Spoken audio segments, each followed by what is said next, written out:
भारतातील 7 सर्वात प्राचीन आणि पवित्र शहरांचा स्वामी म्हणजे जगन्नाथ। जगन्नाथ मंदिर हे ओरिसा राज्यातील समुद्र किनाऱ्यावर वसलेले सुंदर जगन्नाथ मंदिर आहे।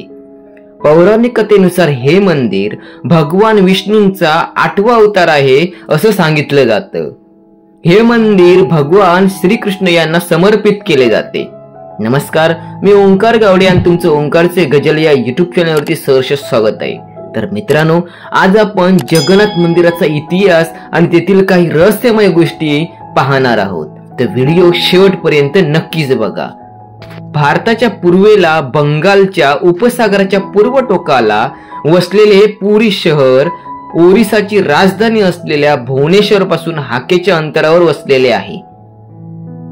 असे मानले जाते की प्राचीन काळी हे ओरिसा राज्य उत्कल प्रदेश म्हणून ओळखले जात असे। जगन्नाथ मंदिर याला या पृथ्वीचे वैकुंठ देखील मानले जाते। हे मंदिर हे श्री पुरुषोत्तम क्षेत्र, नीलांचल, नीलगिरी आणि श्री जगन्नाथपुरी म्हणून ओळखले जाते। लक्ष्मीपती भगवान विष्णूंनी या ठिकाणी विविध कामे आणि करमणुकी केले आहेत असे मानले जाते। ब्रह्मपुराण, स्कंद पुराण यांच्या पौराणिक ग्रंथामध्ये भगवान विष्णू पुरुषोत्तम नीलमाधवांच्या रूपात असल्याचे सांगितले जाते। जगन्नाथपुरी तो अवतारला होता आणि तेथे राहणाऱ्या साबर जातीचे पूजनीय देवता बनले होते। साबर जमातींची मुख्य देवता असल्याने कालीबाई देवतांप्रमाणे येथे भगवान जगन्नाथांचे रूप दिसते। वैदिक पुराणानुसार पुरुषोत्तम भगवान श्रीहरी यांची नीलगिरीमध्ये पूजा केली जाते। या ठिकाणी पुरुषोत्तम हरी भगवान श्री रामांचे स्वरूप मानले जाते। स्कंद पुराणातील भगवान जगन्नाथ मंदिर हे भौगोलिक वर्णन दिलेले आहे। या मंदिराचा पुरावा सर्वप्रथम महाभारतातील वनपर्वात आढळतो।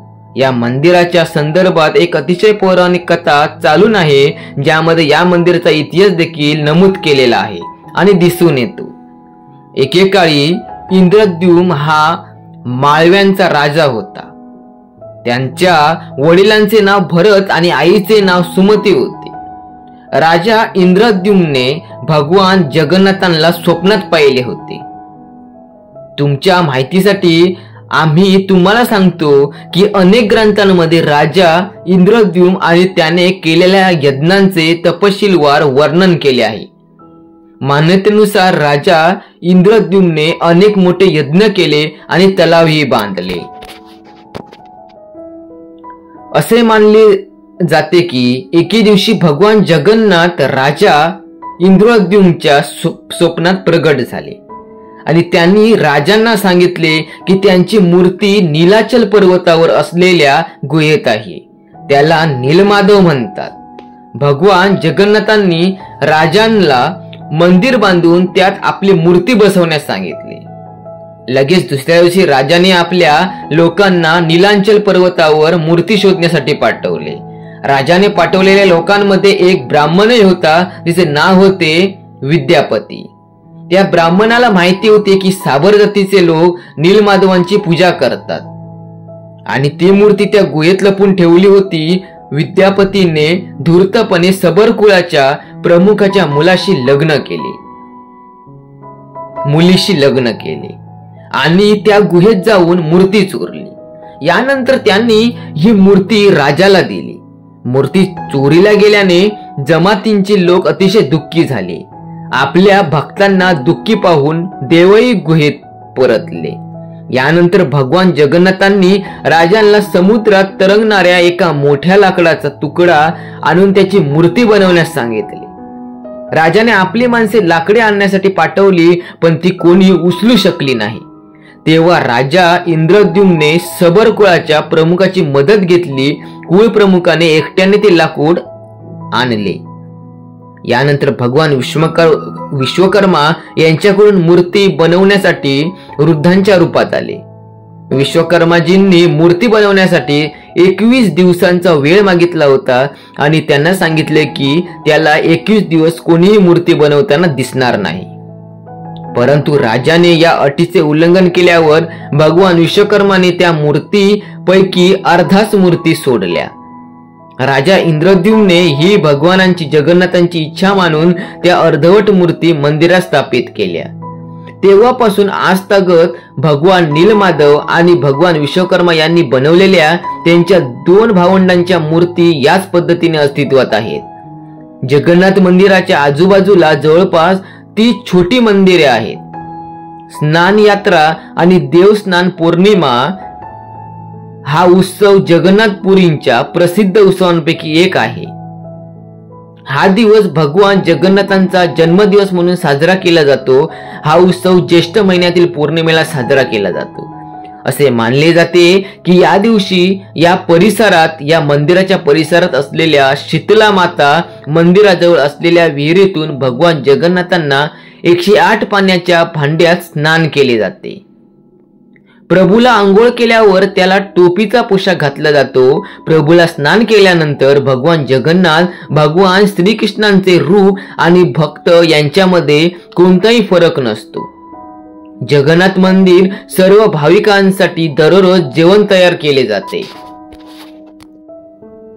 हेरा पंचमी हा एक अतिशय प्रसिद्ध विधी मानला जातो जो भगवान जगन्नाथ गुंडीचा मंदिरात असतो तेव्हा केला जातो.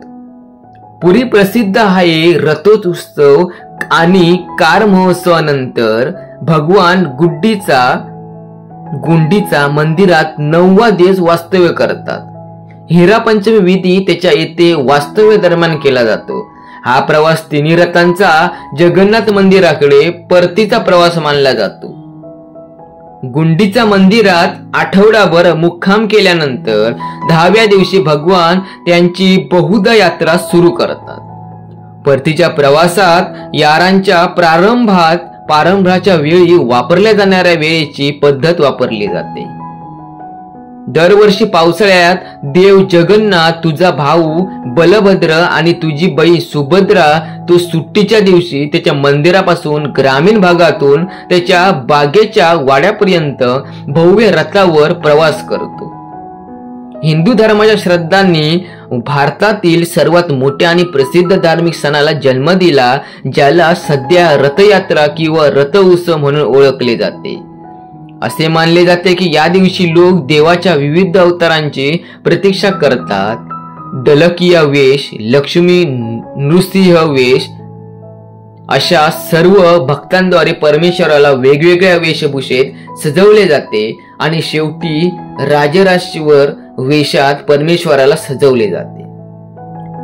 भारतातील सर्वात स्वच्छ आणि सुंदर किनाऱ्यांच्या श्रेणीमध्ये या बीचचा समावेश करण्यात आला आहे.